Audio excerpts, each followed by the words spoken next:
வணக்கம். திருப்பதி வெங்கடேச பெருமானின் ஆன்மீக அனுபூதிகள் சில உங்களிடம் பகிர்ந்து கொள்ள ஆசைப்படுகிறேன். எவ்வளவோ கடவுள்கள் இந்து வரலாற்றில் இருக்கும்போது திருப்பதிக்கு மட்டும் ஏன் இவ்வளவு மக்கள் செல்கின்றனர்? செல்வங்கள் குவிகின்றன, பணம் பணமாக கொட்டுகின்றனர். ஏன் என்பதை அறிய சில ஆன்மீக விளக்கம். திருப்பதி திருமலையில் வசிக்கும் வெங்கடேச பெருமாள் அவர்கள் கலியுலக தெய்வமாக வழிபடப்படுகிறார். அவர் கலியுலக வரதன் என்று மக்களால் நம்பப்படுகிறார்.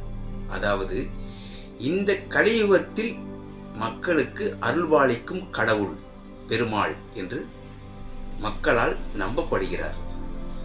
கிருஷ்ணர், ராமர் என்று ஒவ்வொரு கடவுளும் ஒவ்வொரு யுகத்திற்கு கடவுளாக அவதரித்து வாழ்ந்தார். அதேபோல் திருப்பதி வெங்கடேச பெருமாள் இந்த கலியுகத்திற்கு மக்களுக்கு சேவை செய்ய அருள்பாலிக்க வந்த கடவுள் என்று மக்களால் நம்பப்படுகிறார். மேலும் அவர் சிரஞ்சீவி தெய்வம் என்றும் மக்களால் நம்பப்படுகிறார். சிரஞ்சீவி தெய்வம் என்றால் வாழும் தெய்வம். உங்களோடு அவர் பேசுவார். உங்கள் குறைகளை, உங்கள் பிரச்சனைகளை அவரிடம் சென்று முறையிடும் போது சில நொடி தரிசனம் தந்தாலும் திருப்பதி சென்று திரும்பினால் திருப்பங்கள் உங்கள் வாழ்வில் நடந்தேறும். இது மக்களின் நம்பிக்கையாக மட்டுமல்லாமல் வெறும் யூகமாக மட்டும் அல்லாமல் அவரவர் வாழ்க்கையில் நடக்கிறது என்பது சாட்சி. மக்களின் நம்பிக்கையில் கலந்த சாட்சியாக திருப்பதி வெங்கடேச பெருமாள் இருக்கிறார்.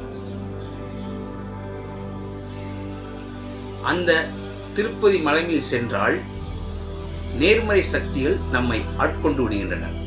அந்த பரப்பே நேர்மறை சக்திகளின் உச்சம்.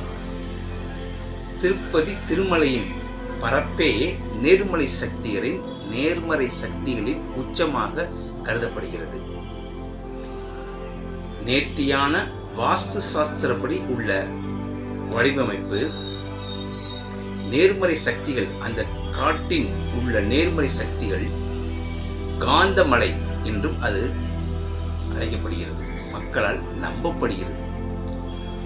வெறும் நம்பிக்கைதானே என்று துச்சமாக எண்ணாமல் நம்பிக்கை சார்ந்த சாட்சிகள் பல பேருக்கு நடந்தேறி உள்ளது. அதுவே திருப்பதி பெருமானின் ஆன்மீக விளக்கம்.